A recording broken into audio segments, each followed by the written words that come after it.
లోకేష్ గారిని deputy CM అన్నారో ఆ పార్టీకి ఆ పార్టీ యొక్క క్యాడరు లేకపోతే తెలుగుదేశం పార్టీ సంబంధించిన అభిమానులు ఆ పార్టీ కోసం పనిచేసిన వ్యక్తులు అదేవిధంగా ఎవరైతే ఈ తెలుగుదేశం పార్టీని రేపు భవిష్యత్తులో నడిపించాల్సిన ఇంకొక నాయకుడు లేడు కాబట్టి ఖచ్చితంగా లోకేష్ గారే ఉండాలనేది బలమైన వాయిస్ని తెలుగుదేశం పార్టీ వాళ్ళు వినిపించారు. అంటే ఇప్పుడు డిప్యూటీ సీఎంగా పవన్ కళ్యాణ్ రాకపోతే ఓకే, ఒకవేళ గెలిచినప్పుడు పదవులు వీళ్ళకి ఇవ్వాలని అప్పుడే అనుకుంటారు కదా. సో అప్పుడు చెప్పకుండా ఇప్పుడు వచ్చి ఒక 7-8 నెలలు అయిన తర్వాత అంటే ఏం లాభం?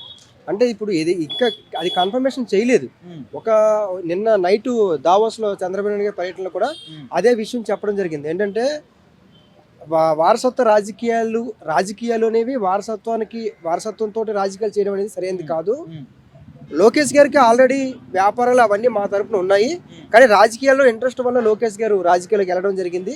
కాబట్టి వారసత్వంతో రాజకీయాలు చేయాలనేది అది జరిగే పని కాదని విషయం చెప్పడం జరిగింది. సో ఇంకో విషయం ఏంటంటే పొత్తుకు ముందు ఎందుకు చెప్పలేదు, ఇప్పుడు ఎందుకు చెప్తున్నారు, అదే కదా టాపిక్. అయితే ఇది కేవలం ఓన్లీ మన ఏపీకే కాదు, మా కర్ణాటక ఎన్నికల్లో కూడా సిద్ధరామయ్య గారు సీఎం అయ్యారు, డిప్యూటీ సీఎంగా డీకే శివకుమార్ గారు ఉన్నారు. అయితే డీకే శివకుమార్తో పాటు ఇంకో వ్యక్తిని కూడా డిప్యూటీ సీఎం చేస్తారని చెప్పారు, కానీ అలాగా చేయలేదు. డీకే శివకుమార్ ఒప్పుకోలేదు. మన తెలంగాణ ఎలక్షన్లో కూడా బట్టి విక్రమార్కతో పాటు సీతక్క గారిని కూడా డిప్యూటీ సీఎం చేస్తున్నారు, కానీ అక్కడ కూడా ఒప్పుకోలేదు. కాబట్టి ఏపీలో కూడా అదే ఏదైతే ఇప్పుడు ఒకవేళ నిజంగా మీరు అన్నట్టు డిప్యూటీ సీఎం లోకేష్ గారికి ఇచ్చారనుకో, జనసేన పార్టీ కార్యకర్తలు కావచ్చు లేకపోతే వాళ్ళు కావచ్చు మా పవన్ కళ్యాణ్కి ఉన్న ప్రియారిటీ వాల్యూ అనేది తగ్గిపోతుంది అన్న భయం ఉంది. ఇది ప్రాక్టికల్గా నిజం. ఈ జనసేన పార్టీ వాళ్ళు ఏం ఆలోచిస్తారు, డిప్యూటీ సీఎంగా పవన్ కళ్యాణ్ గారు ఉండాలి, సీఎంగా చంద్రబాబు నాయుడు ఉన్నారు. ఇప్పుడు చంద్రబాబు నాయుడు గారిని పవన్ కళ్యాణ్ గారిని పోల్చినప్పుడు పవన్ కళ్యాణ్ గారు చంద్రబాబు నాయుడు గారిని ముఖ్యమంత్రి ఉండాలని కోరుకుంటారు. ఇప్పుడు లోకేష్ గారిని అదేవిధంగా పవన్ కళ్యాణ్ని ఇద్దరిని కంపేర్ చేసినప్పుడు పబ్లిక్ ఖచ్చితంగా పవన్ కళ్యాణ్ గారిని ఎన్నుకుంటారు. అంటే ఇది కంపేరింగ్ అనేది ఇద్దరు వ్యక్తులతో చేసే కంపేరింగ్ అనేది అలా ఉంటుంది. కాబట్టి చంద్రబాబు నాయుడు గారిని ఎలాగైతే మన లోకేష్ గారు మన పవన్ కళ్యాణ్ గారు గౌరవిస్తున్నారో అలాగే లోకేష్ గారు కూడా పవన్ కళ్యాణ్ గారిని గౌరవించాలి. పొత్తుల యొక్క ఏదైతే పొత్తుల ధర్మం ఉందో ఆ ధర్మం అనేది పవన్ కళ్యాణ్ గారు బ్యాలెన్స్ అవుట్ చేయకూడదు, టీడీపీ వాళ్ళు బ్యాలెన్స్ అవుట్ చేయకూడదు. ఎందుకంటే 2024 ఎన్నికలు అనేవి ఏపీ స్టేట్కి చాలా ఎమోషనల్, చాలా క్లిష్టమైన పరిస్థితుల్లో ఈ 2024 ఎన్నికలు జరిగాయి. కాబట్టి పొత్తు ధర్మాన్ని ఎవరు విస్మరించకూడదు. ఆ పొత్తు ధర్మం ఏంటనేది మనకు బయట చెప్పలేదు, కానీ ఎలక్షన్స్ ముందు కూడా మనం చెప్పాం, ఎలక్షన్ ఏదైతే పొత్తు ఉంటుందో అది పవర్ షేరింగ్ ఉంటుంది. కాబట్టి సీఎంగా చంద్రబాబు నాయుడు గారు ఉన్నారు, డిప్యూటీ సీఎంగా పవన్ కళ్యాణ్ ఉన్నారు. ఇంతవరకు ప్రశాంతంగానే ఉంది కదా. ఇది అనవసరంగా ఒకసారి లేపేసి అప్పుడే లోకేష్ గారు సీఎం అయిపోవాలి అంటే ఒక పార్టీ అధ్యక్షులుగా వాళ్ళు కోరుకోవడం అనేది తప్పులేదు.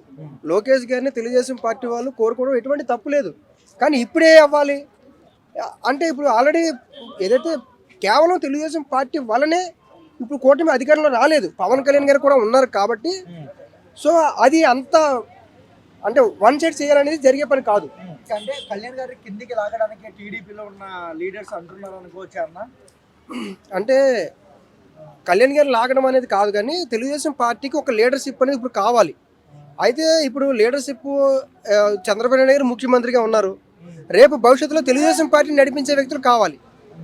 సో మహాసేన రాజేష్ గారు మాట్లాడిన తర్వాత మిగతా వాళ్ళందరూ మాట్లాడారు, చాలా సీనియర్ లీడర్లే మాట్లాడారు.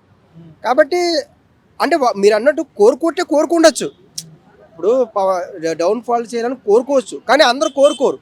ఎందుకంటే పవన్ కళ్యాణ్ వల్లనే కదా తెలుగుదేశం పార్టీ అధికారంలోకి రావడం జరిగింది. ఇది ఎవరిని అడిగినా ఇది వాస్తవం. అది ఎలాంటి క్లిష్ట పరిస్థితుల్లో కూడా పవన్ కళ్యాణ్ గారు బ్యాలెన్స్ అవుట్ కాకుండా వన్ సైడ్ రాష్ట్ర అభివృద్ధి కోసం, అదేవిధంగా ఏదైతే ఈ అలయన్స్ ఉందో టీడీపీ జనసేన బీజేపీ ఉందో బ్యాలెన్స్ అవుట్ కాకుండా కొన్ని సీట్లు తక్కువ ఇచ్చినా సరే ఒప్పుకొని రాష్ట్ర అభివృద్ధి కోసం రాజకీయపరమైన ఏ చిన్న తేడా రాకుండా ఉండాలని చాలా మెచ్యూర్డ్గా ఆలోచించే నిర్ణయం తీసుకున్నారు. కాబట్టి దీన్ని బ్యాలెన్స్ అవుట్ చేయడం లేకపోతే ఇంకో వ్యక్తిని చేయడం అనేది రాజకీయ పరంగా అది ఇంకా వేరే కాంట్రవర్సీ అయిపోయే అవకాశం ఉంటుంది. అంటే అపోజిషన్ పార్టీకి చాలా పెద్ద అవకాశం ఇచ్చినట్టు అవుతుంది.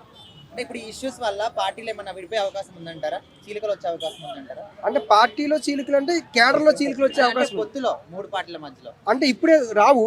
ఇవి ఖచ్చితంగా ఇప్పుడు ఏవైతే జరుగుతున్న అంశాలు ఉన్నాయో వాటిని ఖచ్చితంగా అందరూ మనసులో పెట్టుకునే అవకాశం ఉంటుంది. ఎందుకంటే ఇప్పుడు పవన్ కళ్యాణ్ మీద కొంచెం చేసిన వ్యాఖ్యలు, అదేవిధంగా లోకేష్ గారి మీద జనసేన పార్టీ వాళ్ళు చేసిన కొన్ని వ్యాఖ్యలు, ఇవన్నీ కూడా ఖచ్చితంగా రేపు వీళ్ళ యొక్క ఐక్యతని దెబ్బతీసే అవకాశాలు ఉంటాయి. ఖచ్చితంగా ఇప్పుడున్న బాండింగ్ అనేది కొంత గ్యాప్ ఇచ్చే అవకాశం ఉంటుంది. అది ఇప్పుడేం చెప్పలేము, కానీ దీని ఎఫెక్ట్ అనేది ముందుకు ఉండొచ్చు. కొంతమంది చంద్రబాబు మైండ్ గేమ్ అంటారు దాన్ని. అంటే మీరు చెప్పింది కరెక్టే, నేను అంటుంది. అంటే చంద్రబాబు గారు మైండ్ గేమ్ ఆడాలనుకుంటే ఇలాంటి ఇష్యూ ఒక తీసుకొస్తే ఖచ్చితంగా ఇంత పెద్ద ఇష్యూ అవుతుందని చంద్రబాబు నాయుడు గారికి కూడా తెలుసు కదా. సో ఇలాంటి సమయంలో అది మనం ఇప్పుడు ఏదైతే అలయన్స్ ఉందో దాన్ని డివైడ్ అవుతుంది, గొడవలు అవుతాయి అనే విషయం ఆయన తెలుసు. కాబట్టి దాన్ని మైండ్ గేమ్ ఆడుతున్నారని నేను అనుకోను. కానీ లోకేష్ గారు డిప్యూటీ సీఎం అవ్వాలని కోరుకోవచ్చు, కానీ ఆయన ఇదంతా చేశాడంటే అది చేశారని నేను అనుకోను.